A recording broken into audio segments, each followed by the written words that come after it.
খলিফাতুল মুসলিমিন হযরত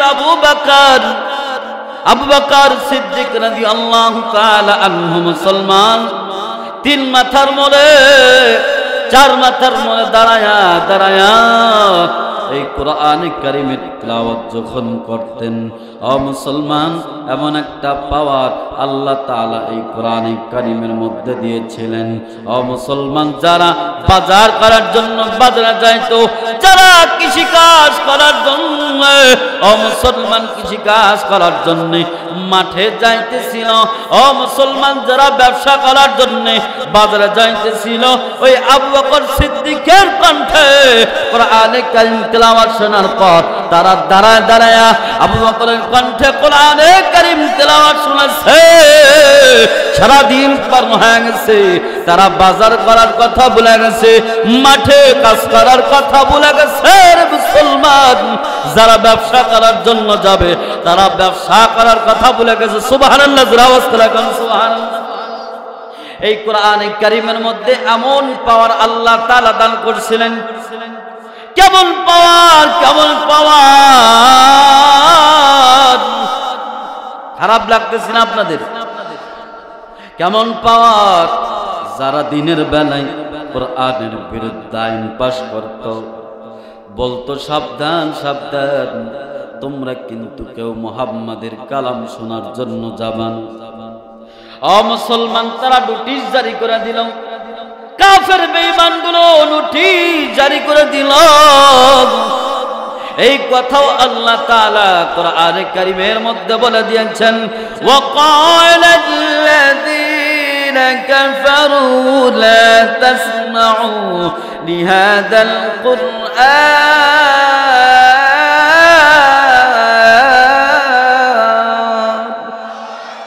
ওয়ালগাউ ফীহি লাআল্লাকুম তাগলিবুন। ও মুসলমান, তারা বলা শুরু করে দিল, লা তাসমাউ লিহাযাল কুরআন, সাবধান সাবধান, তোমরা কিন্তু কেউ মুহাম্মাদের কালাম শোনার জন্য যাবা না। মুহাম্মাদের কালাম শোনার জন্য যদি যাও তাহলে তোমাদেরকে কঠিন আযাবে গ্রেফতার করা হবে। এমনকি তোমরা মুহাম্মদ যখন কোরআন কারীম তেলাওয়াত করে, তোমরা মুহাম্মাদের কাছে যাইয়া শোরগোল করো যেন মুহাম্মদ কোরআন তেলাওয়াত না করতে পারে। এই কাজটা যদি তোমরা করো তাহলে তোমরা বিজয় লাভ করবা। ও মুসলমান, কিন্তু আল্লাহ রাব্বুল আলামিন এই কোরআন কারীমের মধ্যে এমন একটা পাওয়ার দিছিলেন। ও মুসলমান, দিলটা একটু নরম করেন, গোড়া দিকে নজর নাই। ও মুসলমান, যারা দিনের বেলা কোরআনের বিরুদ্ধে আইন পাশ করলো, কেউ তোমরা কোরআন কারীম শোনার জন্য যাবা না। আবু জেহেল, উতবা, সাইবা, ওয়ালিদ ইবনে মুগীরা, আখনাস সহকারে ও মুসলমান, তারা সকলে দস্তরখাত করে নোটিশ টাঙ্গায় দিল, সাবধান সাবধান, কেউ কিন্তু মুহাম্মাদের তেলাওয়াত শোনার জন্য যাবা না। কিন্তু আমার মালিক এই কোরআনের মধ্যে এমন একটা পাওয়ার দান করে দিয়েছিলেন। ও মুসলমান, রাত্রি যখন গভীর হইয়া যায়, আমার রাসূল সাল্লাল্লাহু আলাইহি ওয়াসাল্লাম যখন গভীর রাত কনকনে শীতের মধ্যে মধুর কণ্ঠে কোরআন কারীমের তেলাওয়াত শুরু করে দেয়, আবু জেহেল ডবল কম্বল পেঁচায়া চুপি চুপি করে আমার নবীর তেলাওয়াত শোনার জন্য হাতিমে কাবাতে দাঁড়ায় যায়। আল্লাহু আকবার! হাতিমে কাবাতে তেলাওয়াত শোনার জন্য দাঁড়ায় যায়। প্রত্যেক দিন আবু জেহেল যায়, জবাব দিবেন। মহিলা মানুষের সন্দেহ কম না বেশি? যারা বিবাহ করছেন তারা কম না বেশি? আবু জেহেল স্ত্রী লাখ ডাকায়, বেটা এই গভীর রাত কনকনে শীতের মধ্যে ডবল কম্বল পেঁচায়া আরামের ঘুমকে হারাম করে কোথায় যায়? আমার রাইখা অন্য কোথাও ইটিস পিটিস করে নাকি? ঠিক কিনা কন? সন্দেহ হয় না? হয় না? কয় বেটা প্রত্যেকদিন যাবা, আজকে আমি ঘুম আসবো না, ঘুমের বান্দরে থাকবো, তুমি কোথায় যাও আমি তোমারে ধরবো। সুবহানাল্লাহ জোরে কোন। চালাক মানুষের সাথে বোকা মানুষ থাকলেও তো চালাক হয়, কথা কোন ঠিক কি না? গভীর রাত কনকনে শীতের মধ্যে আমার নবী বিশ্ব নবী মুহাম্মদ সাল্লাল্লাহু আলাইহি ওয়াসাল্লাম যখন পূর্বের মতো আবার মধুর কণ্ঠে কোরআনে কারিমে তেলাওয়াত শুরু করে দিয়েছে, মুসলমান আবু জেহেলের কানের মধ্যে আওয়াজটা চলে আসছে। এবার আবু জেহেল জিহ্বায় কামড় দিয়া ডাক দেখায়, ও বিবি আমার, তোমার রাইখা আমি অন্য কোথাও বিবাহ করতে পারি না। তুমি এটা চিন্তা করো না, তুমি এটা ভয় পাও না, তুমি নিশ্চিত থাকো, তুমি ছাড়া আমার আর কোনো বউ নাই, তুমি ছাড়া আমি আর কাউরে বিবাহ করতে চাই না। আবু জেহেল স্ত্রী ডাক দেখায়, স্বামী আমার, আপনি যদি আমার রাইখা অন্য কোথাও বিবাহ না করেন, তাইলে প্রত্যেক দিন আপনি এই গভীর রাত কনকনে শীতের মধ্যে একটা টাইমে, ঠিক টাইমে আপনি গভীর রাত্রে কোথায় যান? আবু জেহেল কয়, বিবি রে, এই কথা বলা যাবে না। সুবহানাল্লাহ জোরে কোন। বলা যাবে না, বলা যাবে না। খারাপ লাগতেছে আপনাদের? যদি কিছুক্ষণ সালাই শুনতে রাজি আছেন তো ইনশাআল্লাহ। দেখেন মজার কথা, কয় বিবি কোথায়, স্বামী কোথায় যান বলা লাগবে, কয় না কমো না, কয় তাইলে হাতও ছাড়বো না। সুবহানাল্লাহ। এবার বিবি ডাক দেখায়, স্বামী আমার,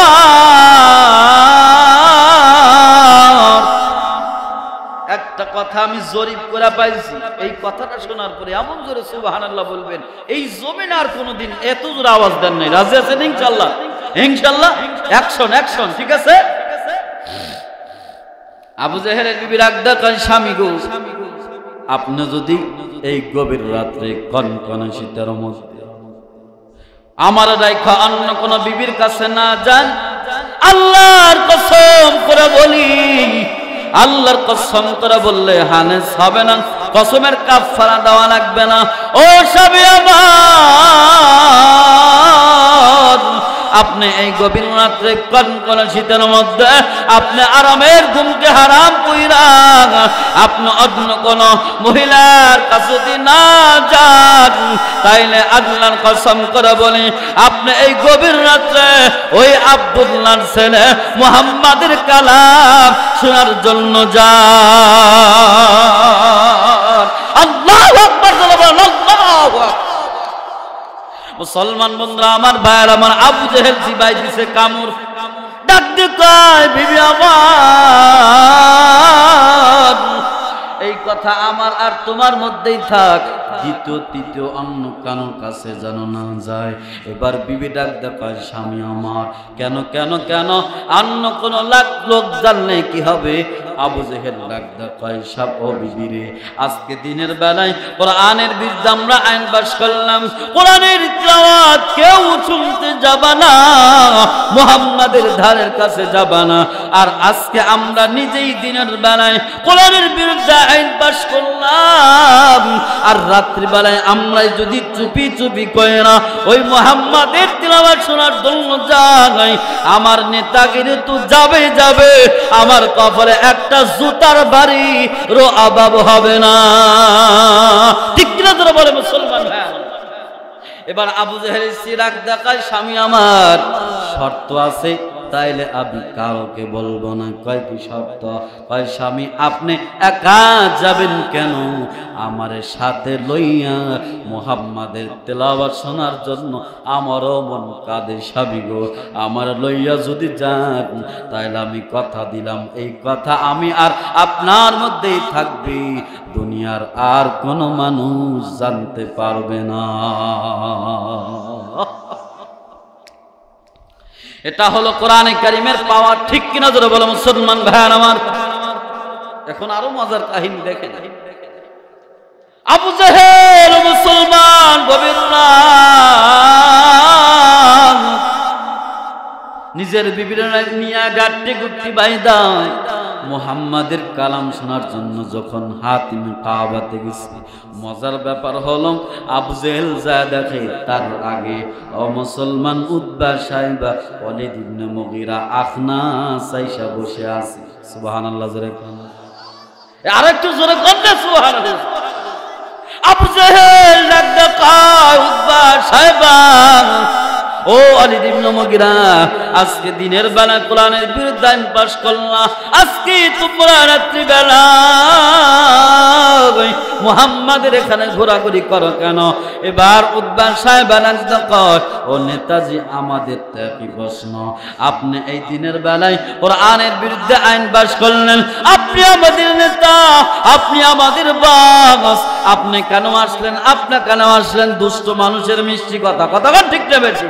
ডাক দেখায়, আমি এটা জরিপ করার জন্য আসলাম, কে আমার কথা মানে আর কে মানে না। কিছুক্ষণ পরে আবু জেহেল থম্মায়রা দাঁড়া গেছে। এবার ডাক দেখায়, উতবা সাহেব শোনো শোনো, যতই টাল বাহানা করি না কেন, আমার ভাতিজা মুহাম্মদ যখন এই কোরআন কারীমের তেলাওয়াত করে রে, যতক্ষণ পর্যন্ত আমি আবু জেহেল এই মুহাম্মাদের কালাম না শুনব, ততক্ষণ পর্যন্ত আমি আবু জেহেলের কলিজা ঠান্ডা হয় না। এ মুসলমান, এই কথায় আল্লাহ তাআলা কোরআনে কারীমের মধ্যে বলে দিয়েছেন, লিতুখরিজান নাস মিনাজ যুলুমাতি ইলান নূর।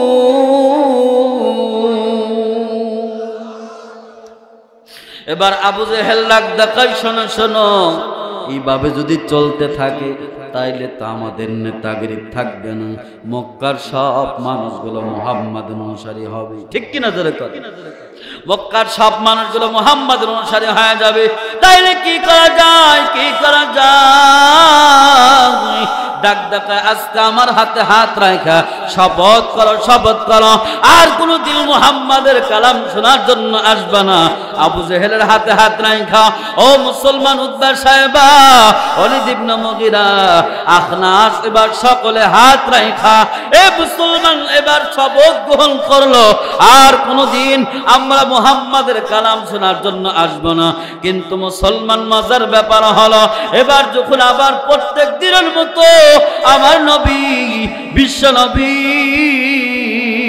গভীর রাত, এবার যখন মধুর কণ্ঠে কোরআনে কারীমের তেলাওয়াত শুরু করে দিয়েছেন, এবার আবু জেহেল চিন্তা করে, কালকে আমার হাতে হাত রাখা উতবা সাহেব শপথ করেছে, আপনার শপথ করেছে, ওয়ালিদ ইবনে মুগীরা শপথ করেছে, তার মানে দুনিয়া উল্টা যাবে, তারা কেউ মুহাম্মাদের কালাম শোনার জন্য আসবে না।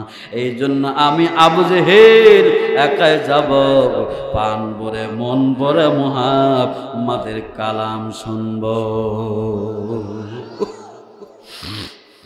এই চিন্তা কি শুধু আবু জেহেলের মধ্যে নাকি সকলের মধ্যে? উতবা চিন্তা করে, কাল তো শপথ করছি, নেতাও তো আসারই কথা না, কথা কোন ঠিক, আমি একাই যাব, একাই মুহাম্মাদের তেলাওয়াত শুনব। কিন্তু মজার ব্যাপার হলো, আবার যখন গভীর রাত্রে আবু জেহেল গেছে, যা দেখা আবার সব একত্রিত হয়ে গেছে। আল্লাহু আকবার। আবু জেহেল কয়, কিরে শপথ করলাম, শপথ ভাঙছ, যা করছো যেই দোষ তো আমিও দোষী, কথা ঠিক কিনা? কই তাইলে আবার দ্বিতীয়বারের মতো শপথ গ্রহণ করো, আজকে কিন্তু শক্ত শপথ ভাঙা যাবে না। কয় ঠিক আছে, আপনি নেতা না, আপনার কথা কিনা আমি না পারি। কিন্তু ইতিহাসের মধ্যে লেখে, আবার যখন আমার নবী পরের দিন মধুর কণ্ঠে কোরআনে কারীমের তেলাওয়াত শুরু করে দিছে, আবু জেহেল চিন্তা করে, আজকে দুনিয়া উল্টায় যাবে, আসার কারো কথা না। কথা কোন ঠিক দেবে? দুনিয়া উল্টা যাইতে পারে, কারো আসার কথাই না, কোশ্চেন কারো আসবে না, কারণ আজকে শপথটা যে শক্ত শপথ, এই চিন্তা আবু জেহেলের মধ্যে না, সকলের মধ্যে। আবার যখন গেছে, সকলে একত্রিত হয়ে গেছে। আল্লাহু আকবার ধরে কান। তৃতীয়বার আবু জেহেল ডাক দেখায়, কি ব্যাপার? কালকে শপথ আবার ভাঙছো, আর ভাঙবা না। আজকে আবার শক্ত শপথ করো, আর কোনদিন মুহাম্মাদের কালাম শোনার জন্য আসবো না। মুসলমান বন্ধুরা আমার, ভাইরা আমার, কয় এইভাবে যদি চলতে থাকে তাহলে মক্কার সব মানুষগুলো মুসলমান হয়ে যাবে। কয় কি করা যায়? মুহাম্মাদের বিরুদ্ধে আমরা বদনাম ছড়ায় দিব। কয় কি বদনাম, কি বদনাম? কয় মুহাম্মদ পাগল হয়ে গেছে, মুহাম্মাদের কথার মধ্যে জাদু আছে, মুহাম্মাদের কথা কেউ শুনতে পারবে না। তোমরা কি চাও তোমার সাথে তোমার বাবার সম্পর্ক নষ্ট হয়ে যাক, তোমার সাথে তোমার মার সম্পর্ক নষ্ট হয়ে যাক, তোমার সাথে তোমার ভাইয়ের সম্পর্ক নষ্ট হয়ে যাক, তোমার সাথে তোমার বোনের সম্পর্ক নষ্ট হয়ে যাক? কয় না, না কোশ্চিন কালো আমরা চাই না। এবার আবু জাহেল উতবা সাহেব ডাকতে কয় শোনো শোনো, সাবধান সাবধান, তারপরে তোমরা কিন্তু কেউ মুহাম্মাদের কাছে যাবা না। মুহাম্মদ পাগল হয়ে গেছে, মুহাম্মাদের কথার মধ্যে জাদু আছে।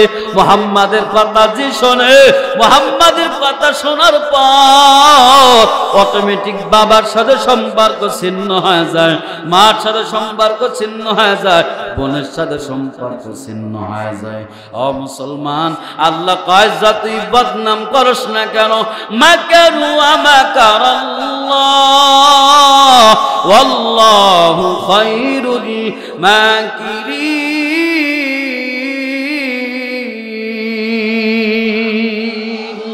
আল্লাহ কয় যতই বদনাম করস না কেন, তোদের বদনাম দেখানো শেষ, আমার আল্লাহর প্রশংসা সেখান থেকে শুরু। আল্লাহু আকবার। তোদের কলা কৌশল যেখান থেকে শেষ, আমার আল্লাহর কলা কৌশল সেখান থেকে শুরু। আমার নবীজিকে আল্লাহ তাআলা ডাক দেন, কয় ও নবী আমার, আপনার চিন্তার দরকার নাই। ও নবী, তারা আপনার বিরুদ্ধে বদনাম ছড়াচ্ছে, আমি আল্লাহ আপনার এই বদনামটারে উল্টায়া ঘুরায়া আপনার প্রশংসার কারণ বানা দিব। আল্লাহু আকবার। আল্লাহ যারা দেখে শোনে যে মুহাম্মদ পাগল হয়েছে, এবার শোনে কে রে, এত সুন্দর মানুষ কোনদিন পাগল হয়? যায় দেখে আসি তো, সুবহানাল্লাহ। কিন্তু যারা যায়, যাওয়ার পরে পয়গম্বরের চেহারা দেখার পরে, পয়গম্বরের তেলাওয়াত শোনার পর এবার তারা সাক্ষী দেয়, লাইসা হাযা কালামুল বাশার, এটা কোনো মানব রচিত কালাম হতে পারে না, এটা শুধুমাত্র কার কালাম? জোরে কর, আরেকটু আওয়াজ দিয়ে কোন কার কালাম? আল্লাহর কালাম। মুসলমান বন্ধুরা আমার, ভালো করে বোঝেন। এবার আবু জাহেল উতবা সাহেব চিন্তা করলো, সারা রাত মিটিং করছে। কি রাত? সারা রাত মিটিং করছে। মিটিং কইরা একটা লিস্টি করছে মুসলমান। এই লিস্টির মধ্যে কয়েকজন যুবকের নাম নিয়ে আসছে। পুরা মক্কার মধ্যে যারা সবচাইতে শিক্ষিত যুবক, তাদের নাম তারা লিস্টি করছে। তাদের নাম লিস্টি করার পরে এক নম্বরে যার নাম রাখছে মক্কার মধ্যে সবচাইতে শিক্ষিত যুবক, নাম হলো তুফাইল ইবনে আমর দাওসী। নাম কি জোরে কোন? তুফাইল ইবনে আমর দাওসী, সবচাইতে শিক্ষিত যুবক মক্কার মধ্যে। সকাল যখন হয়ে গেছে, বড় বড় নেতাগুলো এবার তুফাইলের ঘরের দরজায় হাজির। তুফাইল ঘরের দরজা খুলে দেখে সর্বনাশ, মক্কার সব লিডার গুলো আমার ঘরের দরজায় হাজির। আবু জেহেল আসছে, উতবা সাহেব, ওয়ালিদ ইবনে মুগীরা সবাই আসছে। আমি না জানি কোন ভুল করলাম নাকি, আজকে মনে হয় বিচারটা শক্ত বিচার। এত বড় নেতা আসছে, যে নেতাগুলোর পিছনে ঘুরতে ঘুরতে পায়ে সুতা থাকে না, তখন ঠিক না বেঠিক, সেই নেতাগুলো আজকে আমার ঘরের দরজায় হাজির। হয় না? হয় না? এই কতক্ষণ হয় না? হয় না? ভোট যখন আছে দেখবেন নেতাগুলো হাতে ধরে পায়ে ধরে, কতক্ষণ ঠিক না বেঠিক? ঘরের দরজায় রাত্রিবেলায় ঘুমাইতে যায় না, গভীর রাতে টাইনা ধরে হাত পা বালায়, কতক্ষণ ঠিক কিনা? কিন্তু যখন ভোটে ওঠে দেখবেন এক সপ্তাহের মধ্যে চেঞ্জ, কতক্ষণ ঠিক কিনা? এটা তো এখনকার না, এটা ওদের সময় থেকে আসছে, কতক্ষণ ঠিক কিনা? তোফাইল ইবনে আমর দাওসী চিন্তা করে, কে রে এত বড় বড় নেতা, ডাক দে কয়, ও নেতা আমি কোনো ভুল করলাম নাকি? আমার ঘরের দরজায় আপনি হাজির হয়ে গেলেন।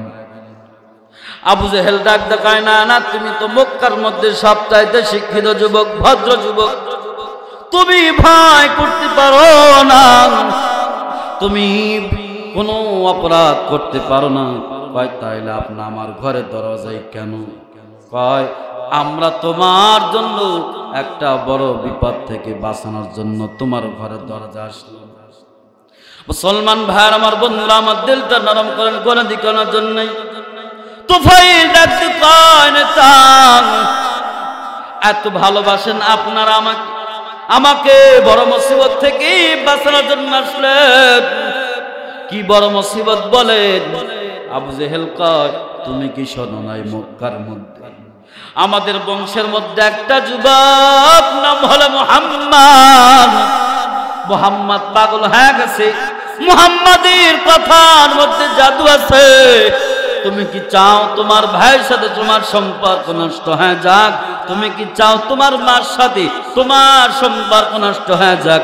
তুমি কি চাও তোমার বাবার সাথে তোমার সম্পর্ক নষ্ট হয়ে যাক? ডাক্তার কয়, না না, আমি কোশ্চিন কালেও চাই না। কয় তাইলে সাবধান, তুমি কিন্তু মুহাম্মাদের কালাম শোনার জন্য যাবা না।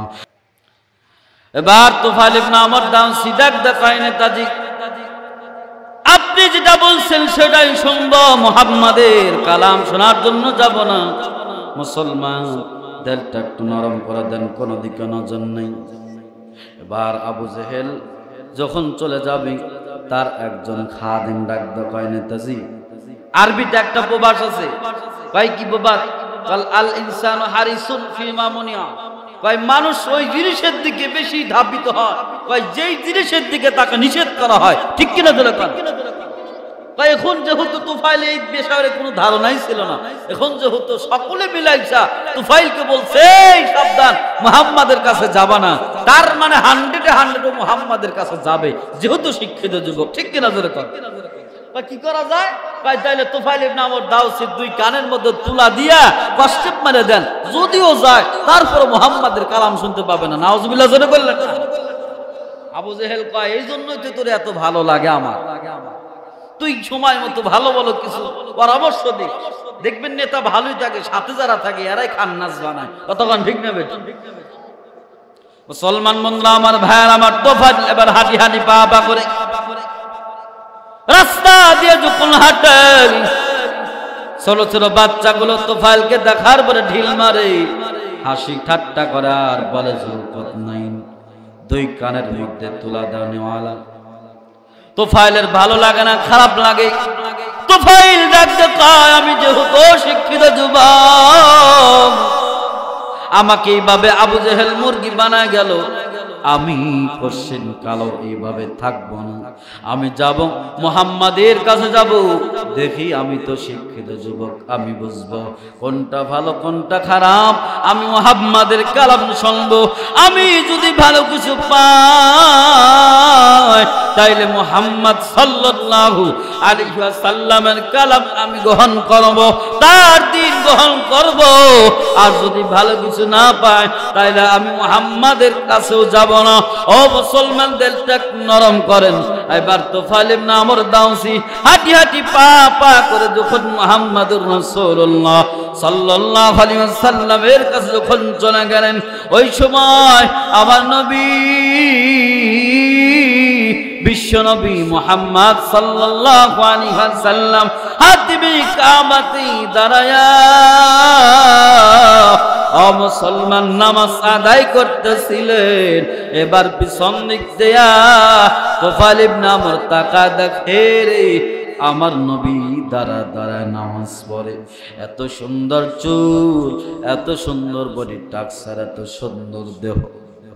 তুফাইল ইবনে আমর দাওসী দেখার পরে আশ্চর্য হয়ে গেল, এত সুন্দর চেহারাওয়ালা মানুষ আল্লাহ তাআলা বানাইছে, না দেখলে কোনোদিন খেয়াল না দেখতে কোনোদিন বিশ্বাস করতাম না।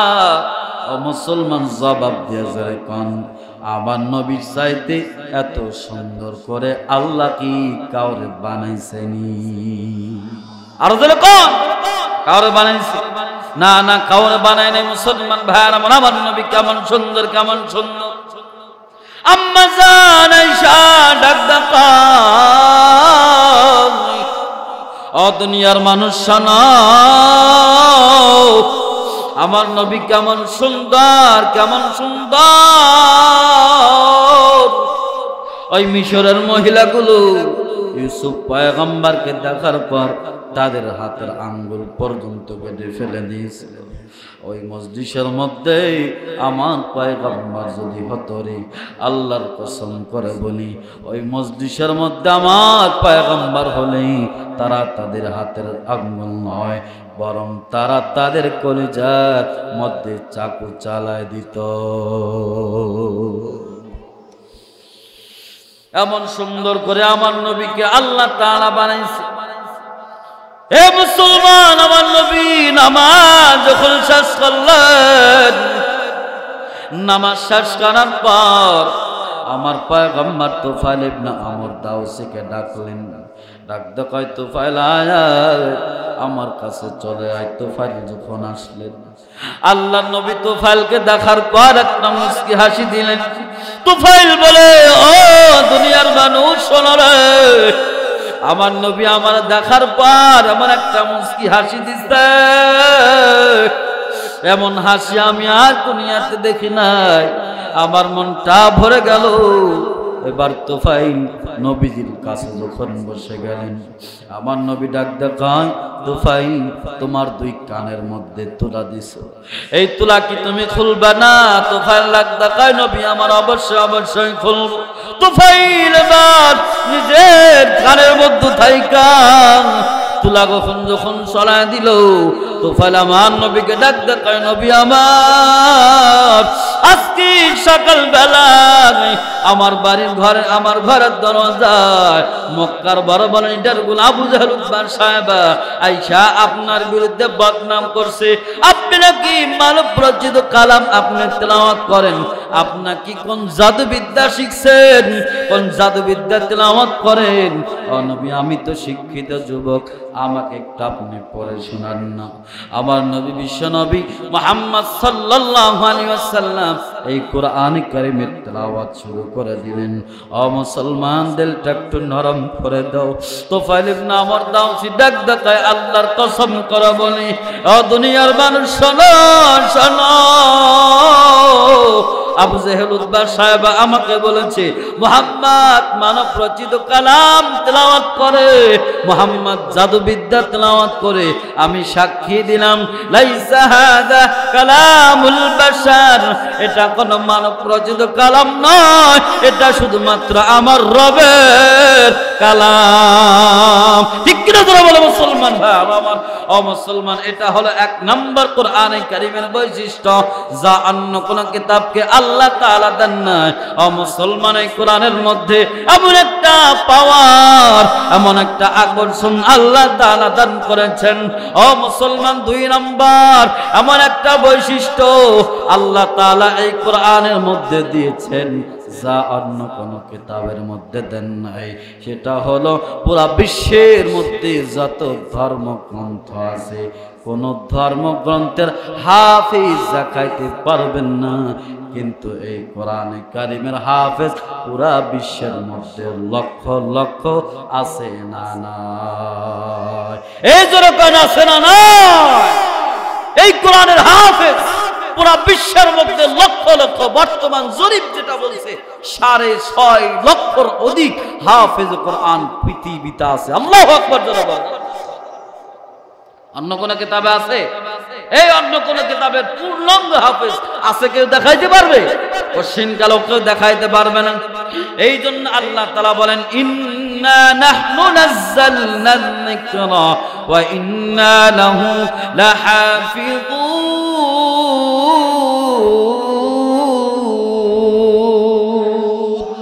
আল্লাহ কয়, এই কোরআনে কারীম নাজিল করেছি আমি, এই কোরআনে কারীমের হেফাজতকারীও আমি। সুবহানাল্লাহ, জোরে বলেন না সুবহানাল্লাহ। এই কোরআন এমন একটা দামি কিতাব, দামি কিতাব।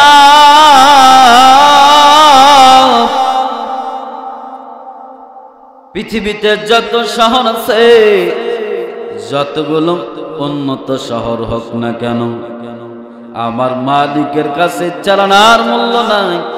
মুসলমান দুইটা শহর আমার মালিকের কাছে অত্যন্ত দামি, অত্যন্ত দামি। এক নম্বর হলো মক্কাতুল মুকাররমা, আর দুই নম্বর হলো মদিনাতুল মুনাওয়ারা।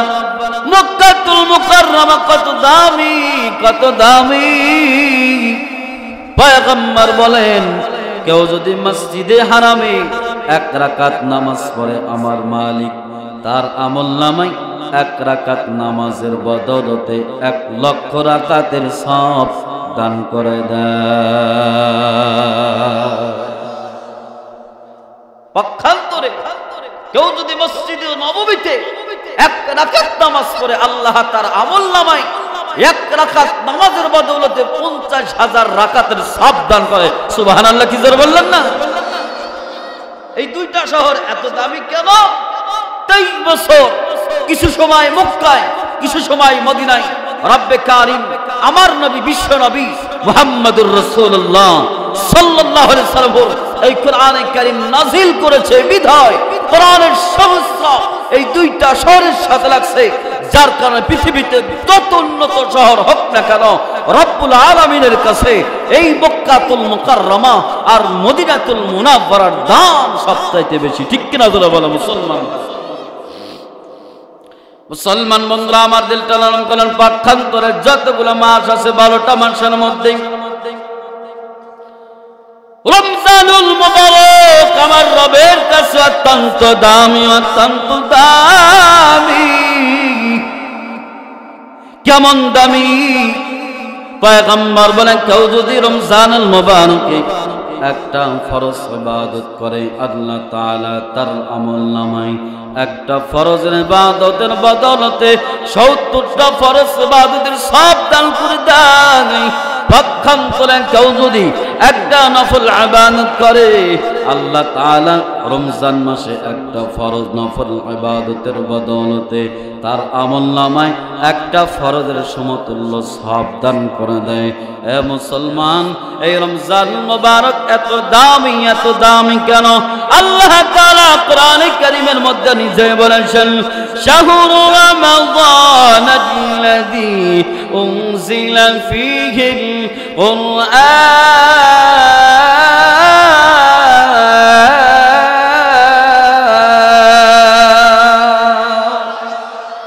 আল্লাহ তাআলা এই রমজানুল মুবারকে কোরআনে কারীম নাযিল করেছেন, যার কারণে ও মুসলমান 12টা মাসের মধ্যে রমজানুল মুবারকের দাম আমার মালিকের কাছে বেশি। ঠিক কিনা জোরে কোন মুসলমান ভাই আমার?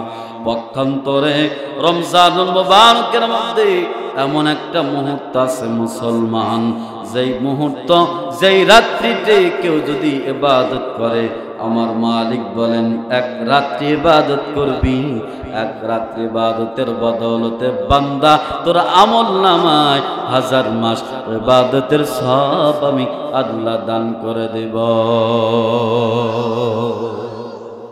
কেন? আল্লাহ তাআলা বলেছেন, ইন্না আনজালনাহু ফি লাইলাতিল কদর, এই কদরের রাত্রিতে আমি রব্বুল আলামিন কোরআনে কারীম নাযিল করেছি। সুবহানাল্লাহ বলেন। যার কারণে এই রাত্রি কোরআনের সাথে সম্পর্ক করার কারণে আল্লাহ তাআলা বলতেছেন, লাইলাতুল কদরি খায়রুম মিন আলফি শাহর। আল্লাহ তাআলা বলেন, এক রাত ইবাদত করবা, এই এক রাত 1000 মাসের চাইতে উত্তম। সুবহানাল্লাহ বলেন। সুবহান। মুসলমান ভাইরা আমার, এই কোরআনে কারীম শ্রেষ্ঠ কিতাব, এর চাইতে শ্রেষ্ঠ আর কোন কিতাব হতে পারে না। পৃথিবীতে 4500 ঊর্ধ্বে ধর্ম আছে, প্রত্যেকটা ধর্মের একটা একটা ধর্মগ্রন্থ আছে। ও মুসলমান, সমস্ত ধর্মগ্রন্থের মধ্যে কোরআনে কারীম শ্রেষ্ঠ। কেন? আল্লাহ তাআলা এই কোরআনে কারীমের মধ্যে আলাদা কিছু বৈশিষ্ট্য দান করেছেন, যা অন্য কোন কিতাবের মধ্যে দেওয়া হয়নি। ঠিক কিনা জোরে কম? অন্য কোন কিতাবে দেওয়া হয়েছে নি? অন্য কোন কিতাবে দেওয়া হয় নাই। যেমন আসেন, এক নাম্বার বৈশিষ্ট্য আল্লাহ তাআলা এই কোরআনকে যেটা দিয়েছেন, যা অন্য কোন কিতাবকে আল্লাহ তাআলা দেয় নাই, সেটা হলো এই কোরআনে কারীম এমন একটা প্রভাবশালী কিতাব, এমন একটা প্রভাবশালী ক্ষমতাবান কিতাব, এমন একটা আকর্ষণওয়ালা কিতাব। আল্লাহ এই কোরআনের মধ্যে এমন একটা পাওয়ার দিছে, এমন একটা আকর্ষণ দিছে, যা অন্য কোন ধর্মে গ্রন্থে দেয় নাই। আল্লাহু আকবার। কেমনে? ও মুসলমান, এই কোরআনে কারীমের মধ্যে এমন পাওয়ার দিবেন, এমন আকর্ষণ আল্লাহ দিবেন যে যারা দিল যত বড় শক্তিশালী হোক না কেন, সে যদি একটু মনোযোগ দিয়া কোরআনে কারীমের তেলাওয়াত শুনে, যত বড় পাষণ্ড হৃদয়ের মানুষ হোক না কেন, তার হৃদয়কে গলে দিতে এই কোরআনে কারীম 1 সেকেন্ড সময় নেবে না। সুবহানাল্লাহ। কথা ঠিক নেবে? ঠিক। মুসলমান ভাইয়ের আমার, এই কোরআনে কারীমের মধ্যে এমন একটা পাওয়ার আল্লাহ তাআলা দান করে দিয়েছেন। এই কথা আল্লাহ তাআলা সূরা ইব্রাহিমের ভিতরে বলেন, আলিফ লাম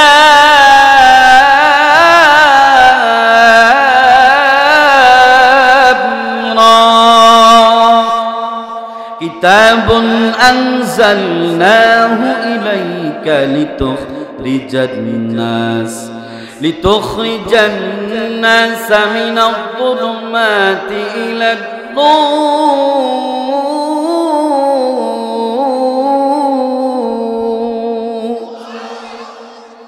আল্লাহ রাব্বুল আলামিন এই কোরআনে কারীমের মধ্যে এমন একটা পাওয়ার দান করলেন। ও মুসলমান, আল্লাহর পয়গম্বর বিশ্বনবী মুহাম্মদুর রাসূলুল্লাহ সাল্লাল্লাহু আলাইহি ওয়াসাল্লাম উকাস মেলায় রাস্তার মধ্যে বসে বসে কোরআনে কারীমের তেলাওয়াত করতেন। ও মুসলমান, যারা মেলার দিকে যাওয়ার জন্য এ মুসলমান হাঁটা দিয়েছিল, আল্লাহর পয়গম্বরের কণ্ঠে কোরআনে কারীম তেলাওয়াত শোনার পর তাদের মেলায় যাওয়ার কথা বলে গেছে। ও মুসলমান, সারাটা দিন দাঁড়ায় দাঁড়ায় আমার নবী বিশ্ব নবী মুহাম্মাদের কণ্ঠে কোরআনে কারীমের তেলাওয়াত শুনেছে।